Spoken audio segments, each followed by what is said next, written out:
Hello everybody and welcome to another Wernicke video. In this video we want to read a story about Lena, a girl who has bought a new phone, and we want to learn some vocabulary, improve our English while reading a story. So let's look at the picture. We see a girl and a cat. So let's read the text. Lena had a new phone with 3 cameras on the back. She was so excited she invited her best friend Tim to go to the city's old castle. Let's take photos, she said. So we're talking about a girl.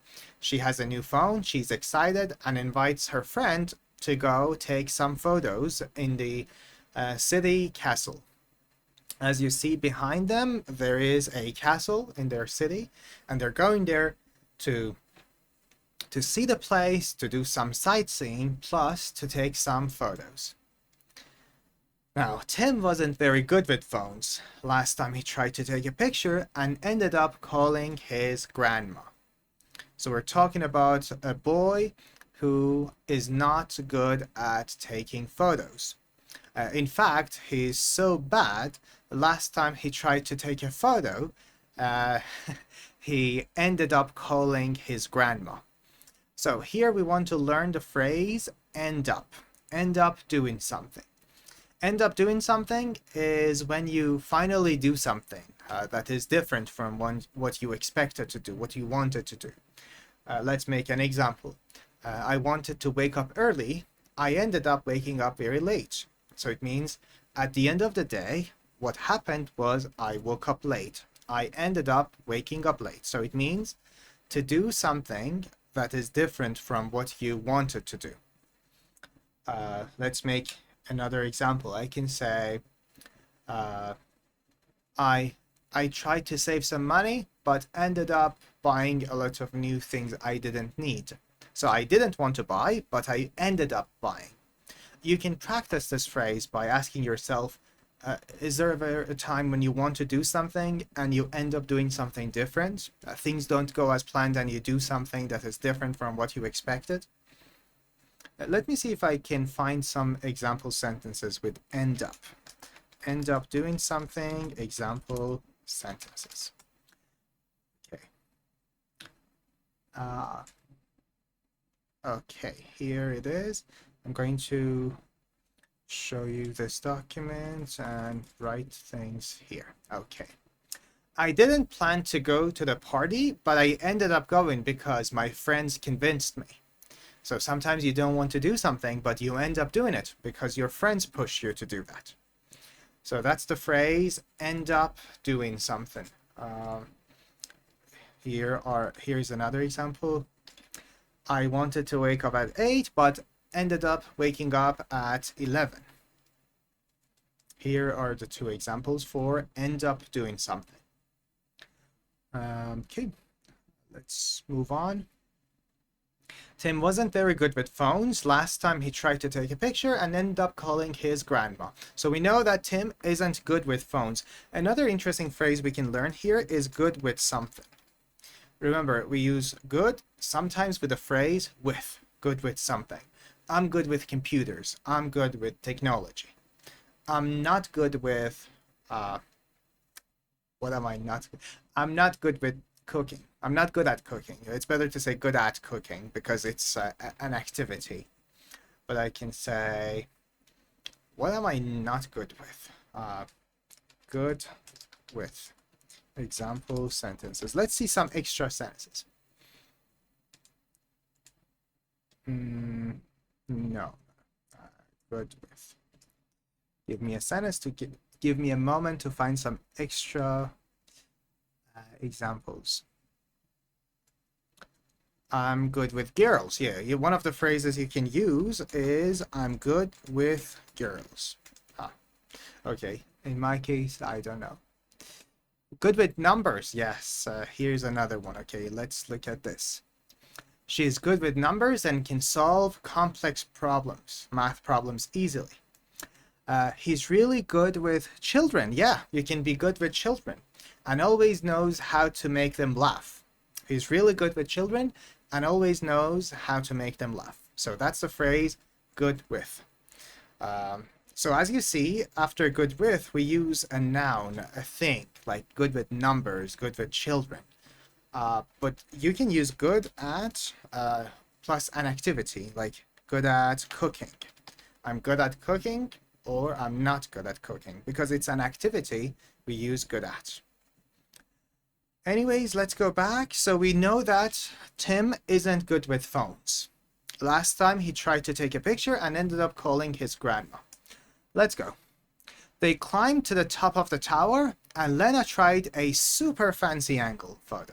So they're at the top of the tower and she wants to take a photo from a good angle, a fancy angle, a very beautiful good angle. She leaned back. It means you move your body back. She leaned back, stretched her arm, and clicked. Snap. Snap is the sound of taking a photo. This is my best photo ever, she said, proud. Tim tried to do the same, but dropped the phone into a knight's helmet on display. So as you see in the picture, there is a knight's helmet, and Tim wanted to take a photo, but he couldn't do that. As we said before, he isn't good with phones. Instead of taking a good picture, he dropped the phone. Here's my phone. I can drop it, right? He dropped the phone into a knight's helmet. That's what you see there, the helmet of a knight. The knight is the person who fights for the kingdom. There is a pronunciation point here with the word dropped. Let me copy that here. Words like looked, laughed, and dropped, because of the sounds like ke, fe, and pe. The sound of ed is te in these words. Laughed, dropped, and looked. So Tim wanted to take a photo but dropped the phone into a knight's helmet which was on display. They had to ask the tour guide to help fish it out. So they couldn't do anything about it. They had to fish out the phone. Fish out is to take something out from a place, but not easily. You struggle, you finally find it and take it out. It's kind of like you're fishing, right? So fish out is to get something out of somewhere with difficulty. They had to ask the tour guide to help fish it out. The guide smiled and said, "At least it didn't go into the dragon pit," pointing to a decorative hole in the ground. So the tour guide is happy, saying like, okay, it's trouble that you put your phone here, that you dropped your phone here, but at least it's not in the dragon pit. The pit, as you see here, is a hole inside the ground. And the tour guide says it would be trouble if you dropped it into the dragon pit. Let's continue. They laughed. So here we got the word laugh with ed. The fe sound at the end means you need to say laughed.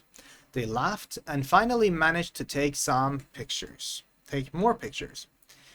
In one, Tim had his hair blown up by the wind. As you see, his hair is blown up by the wind, looking like a cactus. Perfect, Lena said. Instagram will love this. Tim said, I'm famous now as a walking plant. So Tim isn't happy with the picture. It says, I look like a walking plant. There is an interesting phrase on the first line of this text. It says, they laughed and finally managed to take some pictures or more pictures. Managed to do something here. I managed to wake up at 8. Manage to do something is to do something difficult. Something is not easy, but you manage to do it. You finally do it. That's manage to do something. So I managed to wake up at 8. It means, oh God, it was difficult, but I did it. I did it. I managed to wake up at 8. Here's another example. I managed to graduate last year. It means it wasn't easy, but I did it. I did my best and I graduated. I managed to graduate last year.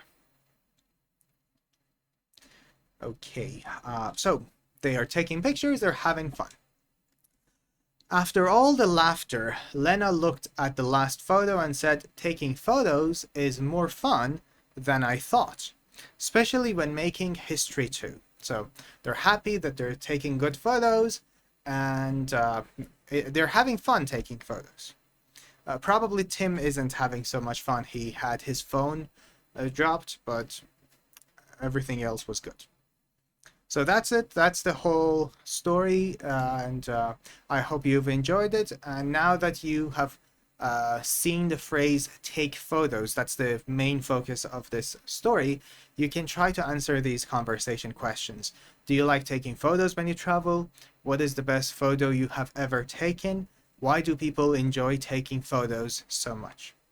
I hope you've enjoyed the story. You've learned some English, and oh, and there's also extra vocabulary you can see here.